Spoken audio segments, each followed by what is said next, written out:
कहां पैदा हुई है, सभी जानकारी दी है। चमार जाति, जिसको कई राजनैतिक पार्टियां, राजनैतिक लोग और हमारे समाज के ही कुछ लोग अछूत कहते हैं, दलित कहते, और यह सब उनका कहना किस उद्देश्य से है, ये सबको पता है। ये ऐसे लोग हैं जो नहीं चाहते कि हिंदू समाज एक साथ मिलजुल कर रहे। ये ऐसे लोग जो चाहते हैं ये सब आपस में हमेशा से ही लड़ते रहे। आखिर ये विधर्मी लोग कौन हैं? इनके बारे में तो आप सभी को अच्छे से पता ही होगा। लेकिन मित्रों, के असली इतिहास से हम लोग आज परिचित हैं। क्या चमार जाति का यही इतिहास है कि उन्हें अछूत माना जाता था? आखिर चमार जाति का उदय कहां से हुआ? आखिर चमार जाति के इतिहास से जुड़ा वह किस्सा क्या है जिसे मुस्लिम वर्ग छिपाकर रखना चाहता है?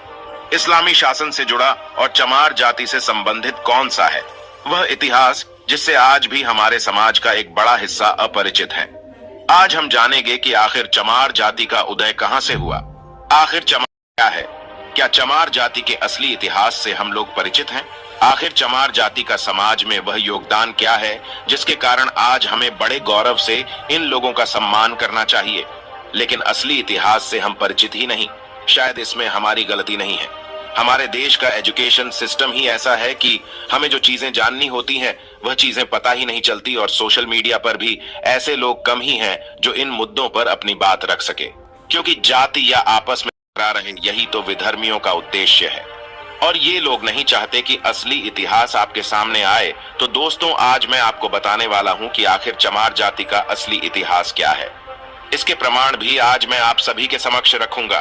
तो चलिए शुरू करते हैं आज का वीडियो। स्वागत है आप सभी का दोस्तों। चमार जाति के असली इतिहास को जानने से पहले चलिए हम थोड़ा विकिपीडिया पर इस जाति के बारे में खोजने की कोशिश करते हैं। जब हमने रिसर्च की तो हमें विकिपीडिया पर जो जानकारी कर देने वाली दोस्तों, विकिपीडिया के अनुसार चमार जाति को चंवर वंशीय भी कहा जाता था।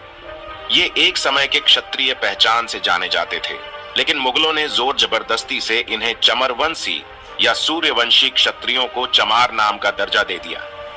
विकिपीडिया के अनुसार मुगलों ने ऐसा इसलिए किया कि ये सूर्यवंशी क्षत्रिय इस्लाम कबूल करने से इनकार कर रहे थे।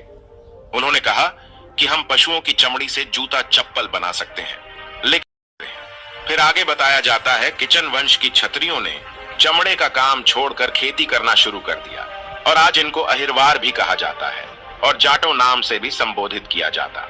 जाटव आज इनकी उपजाति है, अगर आपको बता कर सकते हैं। फिर आगे बताया जाता है किचन वंश की क्षत्रियों ने चमड़े का काम छोड़कर खेती करना शुरू कर दिया कि ये दोनों चंवर वंश के वीर सूर्यवंशी क्षत्रिय। विकिपीडिया के अनुसार इसका रेफरेंस देते हुए कुछ संदर्भ बताए जाते हैं, जिसमें अंबेडकर टाइम्स में रिसर्च के साथ यह छापा गया था कि चमार महापंडित सूर्यवंशी में अंग्रेजी में एक रिपोर्ट छपती है जिसमें कहा जाता है कि जिन्हें आप चमार जाति से संबोधित करते हैं वे असल में एक क्षत्रिय थे जिन्हें मुगलों द्वारा चमार का नाम दिया गया। इसी तरह के कई संदर्भ हमें विकिपीडिया पर देखने को मिलते हैं, जहां पर चमार जाति के बारे में संक्षिप्त रूप से देखने को मिलता है। इसके अलावा एक और वेबसाइट जिसका नाम बहुजन इंडिया 24 न्यूज.com है, हमने उसके पन्ने खंगाले। वैसे भी ये साइट है जो लगातार आती है और देश भर में हो रहा है। दलित मामलों से जुड़ी खबरों को प्रकाशित करती जब हमने इस वेबसाइट का रुख किया तो हमने यहाँ पर चमार जाति के असली इतिहास को जानने की कोशिश की। चमार जाति को कभी भी विदेशी आक्रांताओं में उठने का मौका नहीं दिया। इनकी मुख्य भाषा पा लिया, प्रकृति भाषा थी, लेकिन इसकी लिपि के बारे में अभी भी पूर्णतया खोज नहीं हो पाई। विद्वान मानते हैं कि सिंधु घाटी की सभ्यता में मिली लिपि के अवशेष ही। बहुजन इंडिया 24 न्यूज के मुताबिक चमार शब्द सही प्रतीत होता है कि कुछ चमार जाति के लोग चमड़े से संबंधित व्यवसाय करते होंगे, परंतु इसके विपरीत चमार कोई जाति नहीं थी बल्कि राजशाही चंवर वंश था, और एक समय तक भारत समेत मध्य एशिया तक इसका शासन था। इसका शासन सिंधु नदी के दोनों तरफ था। इतिहास से पता चलता है कि कभी राजशाही चंवर वंश भारत से ईरान और मध्य एशियाई देशों को मीठे पानी की सप्लाई करता। ज्ञान ने इसका लोहा माना था। इस जाति के लोग शिक्षा, धर्म विज्ञान और चिकित्सा शास्त्र में निपुण पाए गए, लेकिन आज अधिकांश चमार जाति के लोग कृषक, मजदूर, बुनकर ही आदि कार्यों से अपना पोषण कर रहे हैं। दोस्तों, आपको बता दें कि भारत में आजादी से पहले अंग्रेजों ने चमार रेजिमेंट का गठन भी किया था और चमार रेजिमेंट का गठन हुआ था 1 मार्च 1943 को, और चमार रेजिमेंट आती थी और दोस्तों जमा रेजिडेंट के गठन के बाद इसको कुछ समय बाद खत्म कर दिया गया। इसके पीछे एक बहुत बड़ी घटना देखने को मिलती है, जहां पर आजाद हिंद फौज से मुकाबला करने के लिए चमन रेजिडेंट को अंग्रेजों ने सिंगापुर भेजा था। उस समय रेजिमेंट के कैप्टन थे मोहन लाल कुरील, जिन्होंने यह देखा कि जमा रेजिमेंट के सैनिकों के हाथों अंग्रेज हमारे अपने ही देशवासियों को मरवा रहे हैं। फिर क्या था, उन्होंने इसको आईने में शामिल किया और तब उन्होंने अंग्रेजों से लड़ते हुए सैकड़ों भारतीय सैनिकों की जान बचाई थी और चमार रेजिमेंट भंग कर दी गई, जिसके बाद कैप्टन मोहन लाल कुरील को भी बंदी बना दिया गया। फिर भारत आजाद होने के बाद उनको रिहा भी कर दिया गया। तो दोस्तों, अब आपने देखा कि कैसे चमार जाति का इतिहास न सिर्फ प्राचीन भारत में बल्कि आधुनिक भारत में भी कितना गौरवशाली रहा है।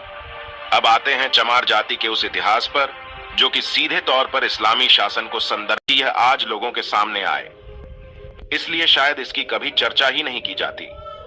दोस्तों, जब हम चमार जाति को लेकर इतिहास के पन्नों में जाते हैं तो हमें एक शख्स का नाम देखने को मिलता है, जिसका नाम है सिकंदर लोदी, जिसका शासनकाल 1489 से 1517 तक राम। सबसे खास बात यह है कि इसके शासनकाल से पहले पूरे भारतीय इतिहास में चमार नाम का उल्लेख ही नहीं मिलता।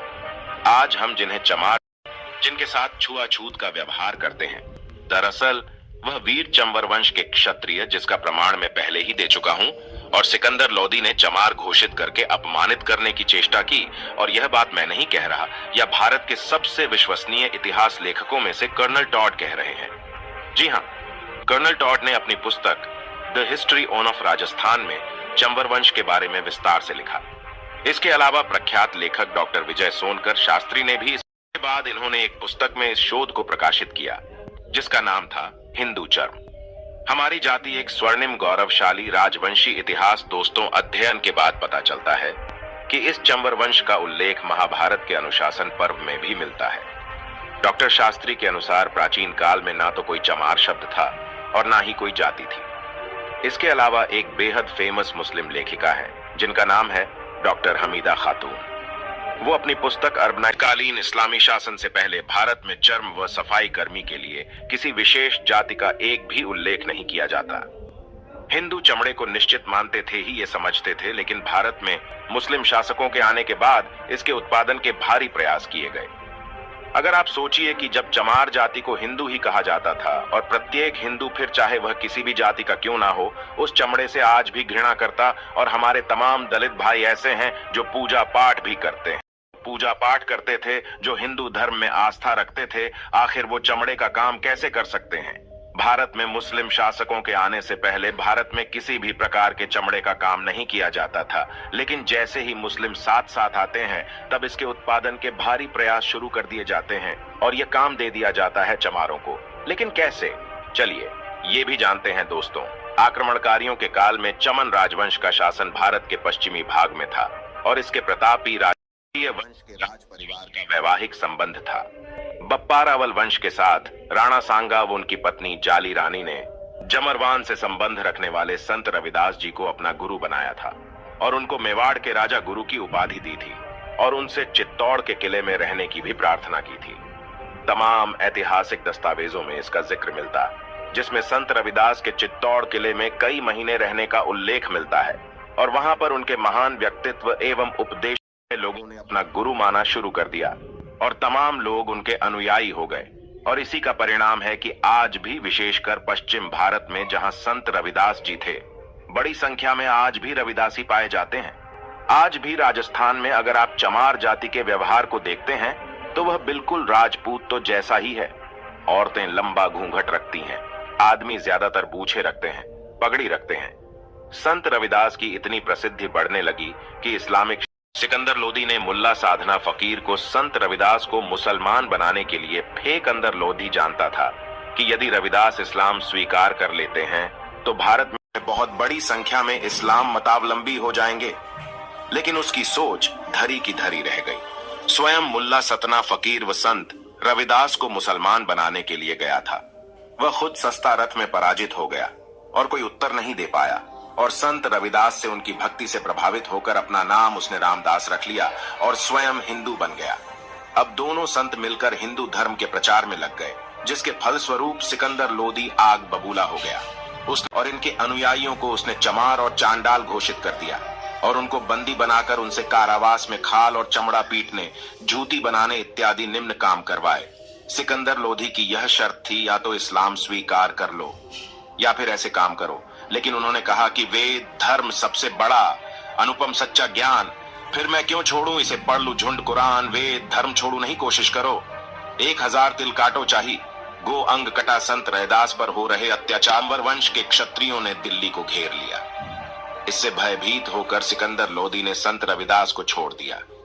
संत रविदास का यह दोहा देखिए आप, जिसमें वे कहते हैं कि बादशाह ने वचन उचारा मत प्यारा, इस्लाम हमारा खंडन करें उसे रविदास, आ उसे एक करो प्राण को नाशा, जब तक राम नाम रखलावे दाना पानी यहाँ नहीं पा। वे जब इस्लाम धर्म स्वीकार ए मुख से कलमा आप उचारे पड़े, नम आज जब भी चित्त लाई दान में। संत रविदास जी कह रहे हैं कि बादशाह ने कहा कि उसे उसका इस्लाम धर्म प्यारा, और संत रविदास जब तक इस्लाम धर्म को स्वीकार नहीं करता तब तक इसे रखो, भले ही इनकी मृत्यु हो जाए। जब तक यह इस्लाम को नहीं स्वीकारते, अपने मुंह से कलमा नहीं पढ़ते, तब तक इसको खाना पानी ना दिया जाए। लेकिन समस्या तो ये है कि हमने और आपने कभी भी संत रविदास को अच्छे से पढ़ा ही नहीं। हमने उतना ही पढ़ा जितना हमें आवश्यक, फिर चाहे वो हिंदू हो या फिर हमारे दलित भाई ही क्यों ना हो। अगर हम संत रविदास जी के दोहों को अच्छे से पढ़ते हैं तो उसमें साफ साफ समय के समाज का चित्रण है, जो बादशाह सिकंदर लोधी की अत्याचार, इस्लाम में जबरदस्ती धर्मांतरण और इसका विरोध करने वाले हिंदू ब्राह्मणों व क्षत्रियों को निम्न गर्म में धकेलने की ओर संकेत करता है। जब अंश के वीर क्षत्रिय हैं जिन्हें सिकंदर लोधी ने चमार बनाया और हमारे उन्हें अछूत बनाकर इस्लामी बर्बरता का हाथ और मजबूत किया।